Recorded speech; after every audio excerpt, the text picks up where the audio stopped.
بسم الله الرحمن الرحیم. مونږه ورک ډے فارموله وکړه. اوس ګورو مونږ سره یو بله د دغه الټرنیټ فارموله workday.intl. دا فارموله ګورو چې په دواړو کې څه ډیفرنٹ دی. په دواړو باندې ګوره سیناریو داسې دی چې کله مونږ سره یو سٹارټ ډیټ ګیون وي، مونږ سره ډیوریشن ګیون وي د یو پروجیکټ یا د یو ټاسک، مونږ سره مونږ په خپله باندې ډیسایډ کوو چې کومه به مونږ سره مطلب هغه هاف ډے یا ویک ډے وي. نارملی مونږ سره بای ډیفالت په ورک ډے کې سیچرډے او سنډے دا هالیډے وي.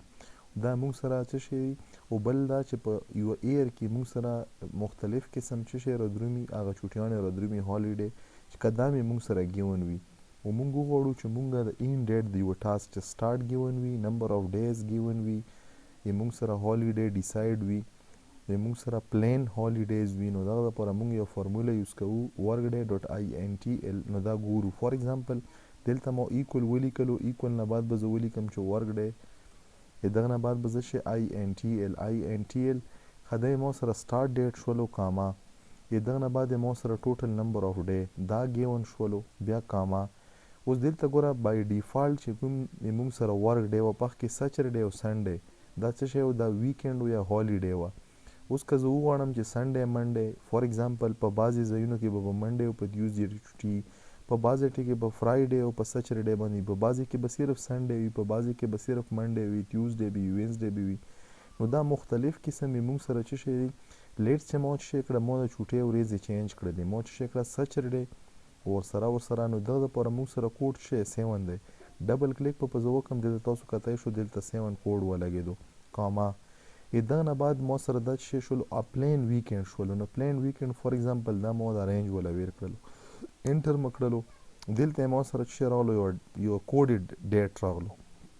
دا کوډډ ډیټ په زه شارټ ډیټ ته واړم، دلته راولم نمبر فارمیټینګ کې. نو تاسو کتای شو چې ما سره اوندا کار چې کومې مونږ سره په څه شي کې ورځې مو ولا چینج کړلې، او بله پکې ما څه ما پکې 14 تاریخ چوټي مو واچله، دلته 14 تاریخ چوټي نه او ما کار چې کله مونږ نارملی په ورک ډے باندې کړو کتو نو مونږ سره په 15 ورځې کې مطلب په 15 جنوري کمپلیټ کېدو، حالانکه په 14 جنوري به کې چوټي وه.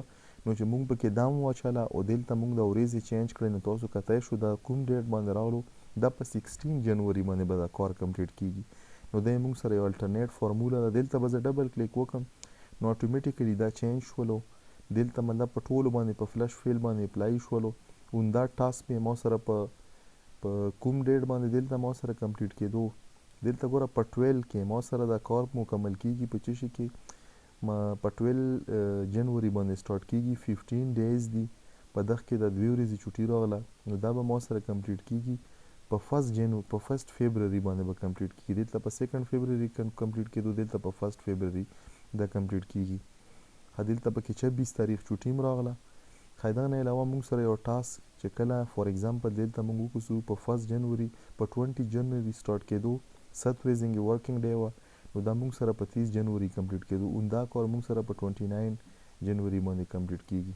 نو دا مونږ د کمپلیټ چې څومره کار و دا هم پکې وکتل. هوپفولي چې تاسو ته به دا فارمولا کلیر شوي، دا ډیفرنس د ورک ډے workday.intl په منځ کې چې کوم ډیفرنٹ دی دا به تاسو ته کلیر شوی.